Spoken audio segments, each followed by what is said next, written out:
আমরা পুরুষরা খুব অদ্ভুত। পুরুষরা কখনো সফল হতে চায় বাবা মায়ের জন্য,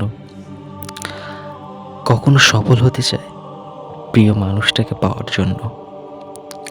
একটা সময় খেটে মরি স্ত্রী আর সন্তানের জন্য। পরিবার প্রিয়জনের হাসিতে হাসি, তাদের দুঃখে আবার কাঁদি। পুরুষ যখন নিজে বাঁচতে চায় তখন সময় থাকে না। আমরা পুরুষরা বাঁচি অন্যের জন্য। 16 থেকে 23 বছর বয়স এত সহজ না। তুমি বন্ধু হারাবে, তুমি ভুল করবে, তুমি প্রেমে পড়বে, তুমি ব্যর্থ হবে, তুমি অনেক কিছু বুঝতে পারবে না। বাস্তবতা তোমাকে আঘাত করবে, তুমি নিজেকে হারাবে, অবশেষে আবার খুঁজেও পাবে এবং তুমি শক্তিশালী হবে ইনশাআল্লাহ।